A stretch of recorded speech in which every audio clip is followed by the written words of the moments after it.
जय श्री महाकाल। हूँ श्री पंथस्नाम जूना अखाड़ा किन्नर अखाड़ा थी महामंडलेश्वर गिरनारी माताजी स्वीटू मासी थी आप અને આપ આખું ચરોતર મને ઓળખે છે।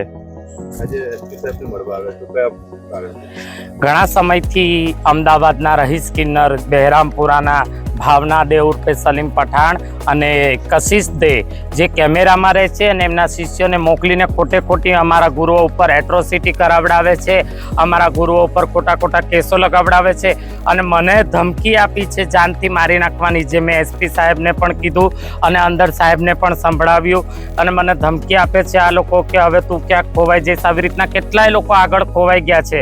તો એ સંદર્ભે એસપી સાહેબે અમને સાંત્વના આપી અને ગઈકાલે હું पर्सनली हूँ रूबरू गृहमंत्री अपना हर्षभाई संघवीने पण मळी थी अने मैं रजूआत करी छे। मारी एटली ज रजूआत छे, तमाम जेटला न्यायालय होय बधाने रजूआत छे, मारी कायदाने अमारी रजूआत छे कि योग्य तपास थाय, ઊંડાણથી તપાસ થાય અને આ લોકો ઉપર કાર્યવાહી થાય। આ લોકો ઉપર ને કદાચ અમે ક્યાંક ખોટા આવીએ તો અમારી ઉપર પણ કાર્યવાહી થાય અને આ લોકો ઉપર જે તે સમયે અમારી ઉપર હુમલો કરવાની સંભાવના છે તો અમને પોલીસ રક્ષા કરે।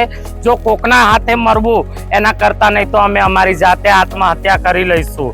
મારી સરકારથી અપેક્ષા છે કે અમને ન્યાય આપો। જય શ્રી મહાકાલ, હર હર મહાદેવ। આગળ કપડવંજની અંદર અમારું સંમેલન હતું તો એ લોકો 2-3 હજારના ટોળા આવ્યા હતા, જે મીડિયામાં પણ તમે જોયું હશે, પણ ત્યાંના સ્થાનિક જે પોલીસ રક્ષકો હોય એ લોકોએ બધાને પાછા વાળી દીધા તો ન પહોંચી શક્યા। તો એ સંદર્ભે એ લોકો પછી જઈને પેટલાદ અમારી સમાધિઓ ઉપર જે ના કરવાનું કલંક કર્યું છે, અમારી સમાધિઓ ઉપર એ લોકોએ ઘાઘરા નાખ્યા, અમારી સમાધિઓ ઉપર પેશાબ કરીને ગયા, એ લોકો બહુ ખરાબ કાર્ય કર્યું છે। તો એ નિમિત્તે અમે ફરિયાદ પણ આપી હતી પણ જામીન પર છૂટી ગયા અને પછી એ લોકો જબરજસ્તી ટોળા બધી પોલીસ ચોકીઓમાં જઈને એટ્રોસિટી કરાવડાવે છે, આગળ ભિન્ના કરે છે, લોકો નાગાઈ કરીને આ લોકો એટ્રોસિટી કરાવે છે। કોઈ પોલીસ સ્ટેશન એ લોકોની એટ્રોસિટી ના લે તો એ લોકો 1000 500 ના ટોળા જાય છે અને એટ્રોસિટીઓ કરાવે છે જબરજસ્તી। બસ એ લોકોનું એક જ કેવું છે કે અમારું કપડવંજની અંદર અમને અખાડો આપી દો, ખંભાતનો અખાડો આપી દો અને અમારી જે ગુજરાત કિન્નર સમાજ, અમારું જે આ આણંદ ચરોતરની અમારી જે પાર્ટી અલગ છે એ પાર્ટીમાં એ લોકોને જબરજસ્તી બેસવું છે, એટલા માટે આ લોકો આવું કરી રહ્યા છે।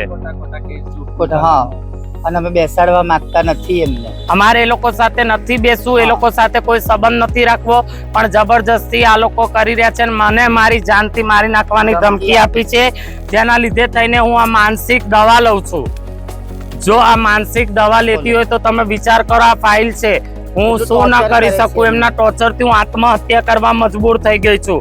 મને કોકના હાથે મરવું એના કરતા હું જાતે આત્મહત્યા કરી લઈશ, એના કરતા સરકાર યોગ્ય પગલાં લે। જય હિન્દ, જય ભારત।